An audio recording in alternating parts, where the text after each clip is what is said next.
Hey guys, right, cooking 101. So I just wanted to give you a quick breakdown in what I expect from you when it comes to cooking. So first things first, why is cooking so important and why should you change your cooking? Well, the first one, digestion. If you are digesting your food correctly and your digestion is on a level, you will burn fat. It's as straightforward as that.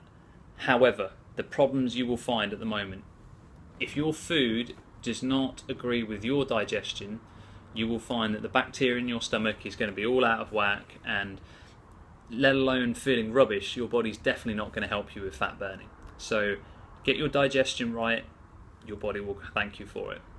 I will talk to you about this in the digestion video, but at the minute, just in short, eat foods that make you feel good.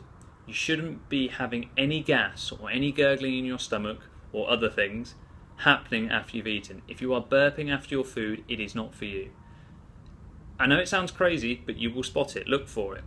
Number 2, energy. Pay attention to your energy after you've eaten something. Healthy or unhealthy, good or bad, we'll discuss this in a minute. The way to check it for you is if you eat something and afterwards you feel good, it's for you.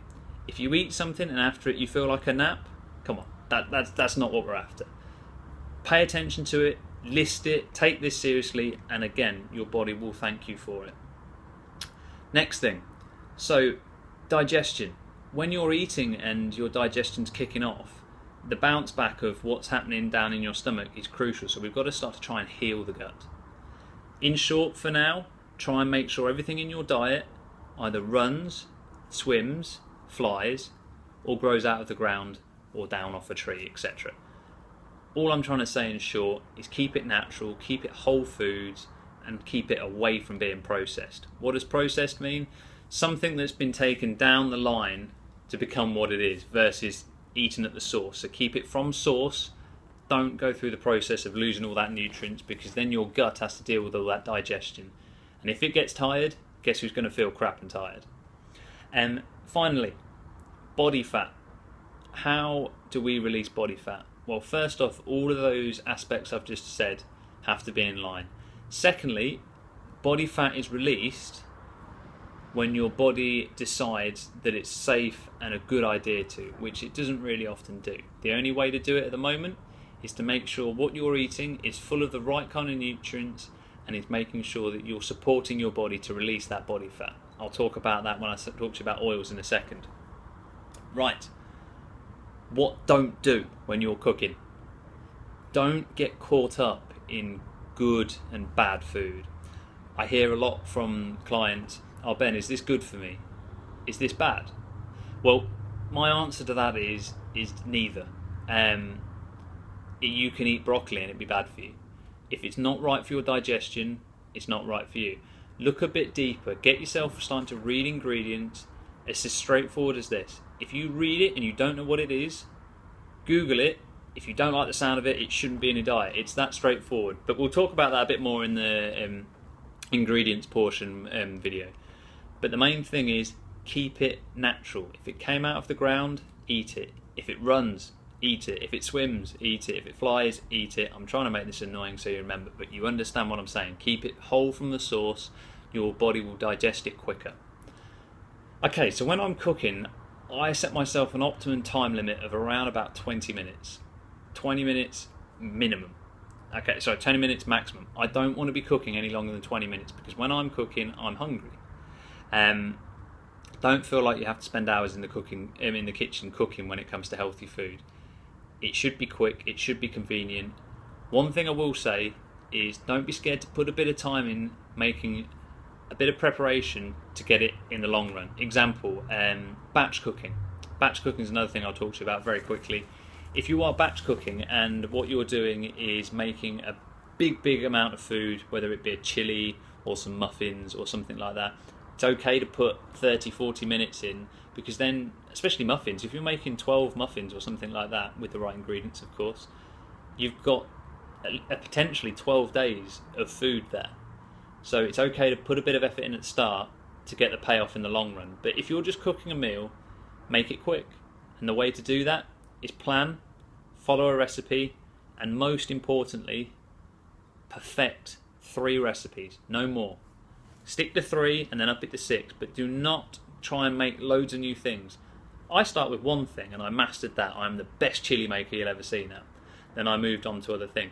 Pick one meal, master it, and it's okay to repeat a meal. And definitely, yeah, like I said, batch cook. Don't be scared to batch cook.